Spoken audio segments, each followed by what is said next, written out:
ఓం శ్రీ రామచంద్ర పరబ్రహ్మణే నమః.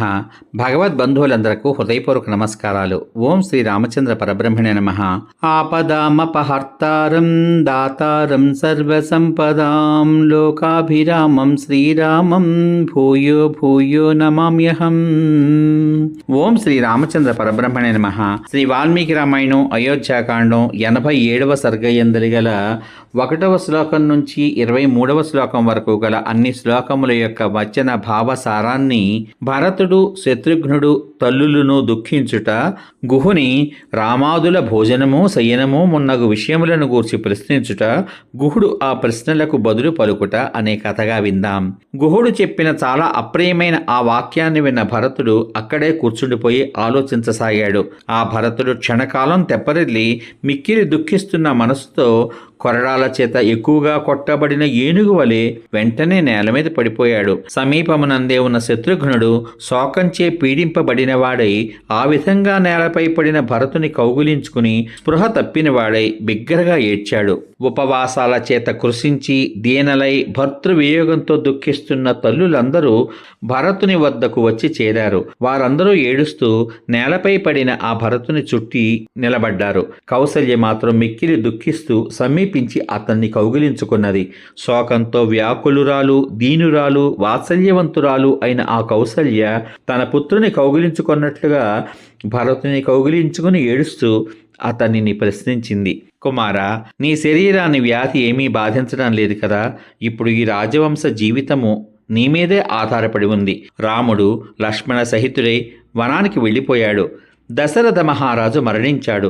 ఇప్పుడు నిన్నే చూసుకుని జీవిస్తున్నాను. నీవు ఒక్కడవే మాకు ఇప్పుడు రక్షకుడవు.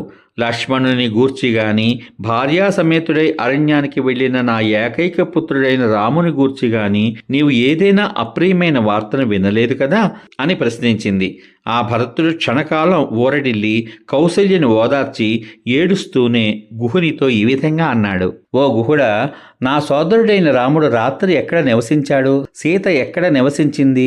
లక్ష్మణుడు ఎక్కడ నివసించాడు? వారు ఏం తిన్నారు? ఏ సైన్యంపై పడుకున్నారు? నాకు చెప్పు అని అడిగాడు. నిషాదుల ప్రభువైన ఆ గుహుడు సంతోషించిన వాడై ప్రియుడు హితుడు అయిన అతిథిగా వచ్చిన రాముని విషయంలో తాను ఏ విధంగా ప్రవర్తించాడో భరతునితో చెప్పాడు. నేను రాముని భోజనం కొరకై చాలా రకాలైన అన్నములను, భక్ష్యములను, అనేక విధములైన ఫలాలను సమర్పించాను. సత్య పరాక్రముడైన ఆ రాముడు వాటినన్నిటినీ వెనక్కి తీసుకుని పొమ్మని ఆజ్ఞాపించాడు. అతడు క్షత్రియ ధర్మాన్ని పాటిస్తూ వాటిని స్వీకరించలేదు. ఓ రాజా, మహాత్ముడైన ఆ రాముడు నాతో ఈ విధంగా అన్నాడు. ఓ స్నేహితుడా, మేము ఎల్లప్పుడూ ఇతరులకు ఇవ్వాలి గాని ఇతరుల నుంచి ఏమీ ప్రతిగ్రహించకూడదు అని మమ్ములను అనునయించాడు. మాతో ప్రేమపూర్వకంగా చెప్పాడు. ఆ రోజు సీత, రాముడు లక్ష్మణుడు తెచ్చి ఇచ్చిన జలాన్ని తాగి ఉపవాసం చేశారు. అప్పుడు లక్ష్మణుడు కూడా మిగిలిన జలాన్ని ఆహారంగా గ్రహించాడు. వారు ముగ్గురు మౌనాన్ని పాటిస్తూ ఏకాగ్రచిత్తులై సంధ్యోపాసనం చేశారు. పిమ్మట లక్ష్మణుడు స్వయంగా దర్భలను తీసుకుని వచ్చి రాముని కొరకై ఒక మంగళకరమైన శయనాన్ని శీఘ్రంగా ఏర్పాటు చేశాడు. రాముడు సీతాసమేతుడై ఆ శయనం మీదే శయనించాడు. లక్ష్మణుడు వారి పాదాలను కడిగి దూరంగా వెళ్లి నిలబడ్డాడు. సీతారాములిరువురు ఆ రాత్రి శయనించిన ఇంగుదీ వృక్ష మూలము, ఆ గడ్డి పరుపు ఇవే.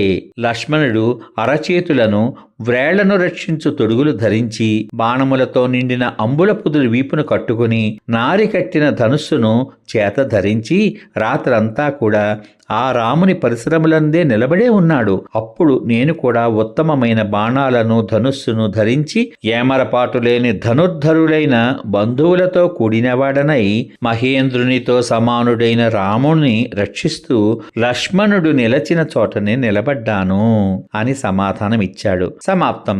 ఇంతవరకు మీరు శ్రీ వాల్మీకి రామాయణం అయోధ్యాకాండం 87వ సర్గయందలి గల 1వ శ్లోకం నుంచి 23వ శ్లోకం వరకు గల అన్ని శ్లోకముల యొక్క వచన భావసారాన్ని భరతుడు శత్రుఘ్నుడు తల్లులను దుఃఖించుట, గుహుని రామాదుల భోజనము శయనము మొన్నగు విషయములను గూర్చి ప్రశ్నించుట, గుహుడు ఆ ప్రశ్నలకు బదులు పలుకుట అనే కథగా విన్నారు.